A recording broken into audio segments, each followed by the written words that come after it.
My predecessor failed the most basic presidential duty that he owes to American people, the duty to care. You can't love your country only when you win. My predecessor came to office determined to see Roe v. Wade overturned. He's the reason it was overturned, and he brags about it. Now my predecessor, a former Republican president, tells Putin, quote, "Do whatever the hell you want."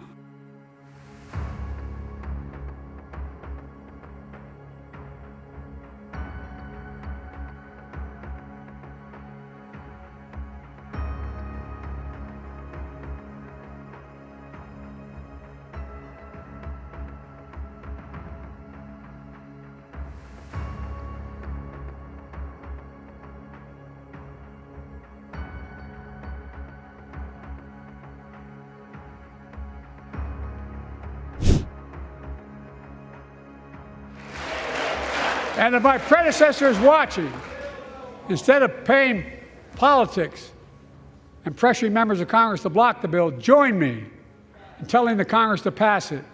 We can do it together. But that's what he apparently here's what he will not do.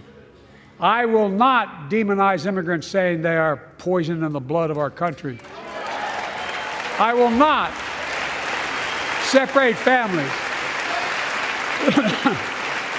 I will not ban people because of their faith. Unlike my predecessor on my first day in office, I introduced a comprehensive bill to fix our immigration system. Take a look at it. It has all these and more. Secure the border. Provide a pathway to citizenship for dreamers. And so much more. What makes our moment rare is that freedom and democracy are under attack both at home and overseas at the very same time.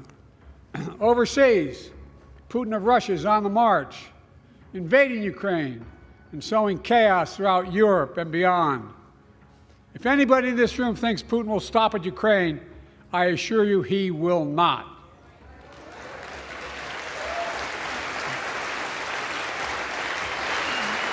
But Ukraine can stop Putin.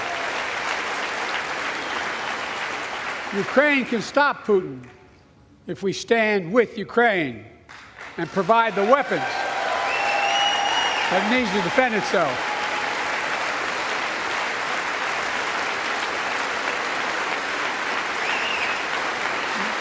That is all. That is all Ukraine is asking. They're not asking for American soldiers. In fact, there are no American soldiers at war in Ukraine, and I'm determined to keep it that way. But now, assistance to Ukraine is being blocked by those who want to walk away from our world leadership. Now my predecessor, a former Republican president, tells Putin, quote, "Do whatever the hell you want."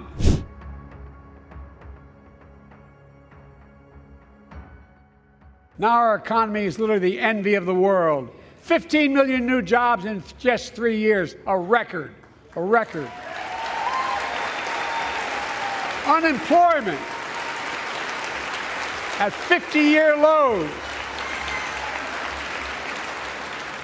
A record 16 million Americans are starting small businesses, and each one is a literal act of hope. With historic job growth and small business growth for Black and Hispanics and Asian Americans, 800,000 new manufacturing jobs in America and counting. Where is it written we can't be the manufacturing capital of the world? We are, and we will. More people have health insurance today. More people have health insurance today than ever before. The racial wealth gap is as small as it's been in 20 years. Wages keep going up, inflation keeps coming down.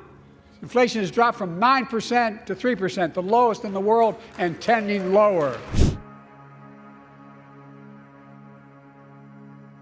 Since I've come to office, our GDP is up, our trade deficit with China is down to the lowest point in over a decade. And we're standing up against China's unfair economic practices. We're standing up for peace and stability across the Taiwan Straits. I've revitalized our partnership and alliance in the Pacific. India, Australia, Japan, South Korea, Pacific Islands. I've made sure that the most advanced American technologies can't be used in China, not allowing to trade them there. Frankly, for all this tough talk on China, it never occurred to my predecessor to do any of that. I want competition with China, not conflict.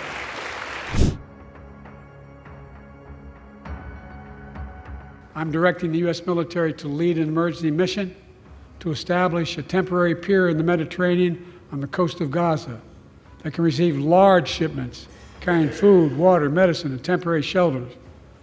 No U.S. boots will be on the ground. Israel also has a fundamental responsibility, though, to protect innocent civilians in Gaza. This war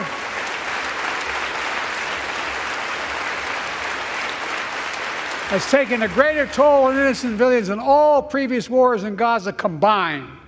To the leadership of Israel, I say this: humanitarian assistance cannot be a secondary consideration or a bargaining chip.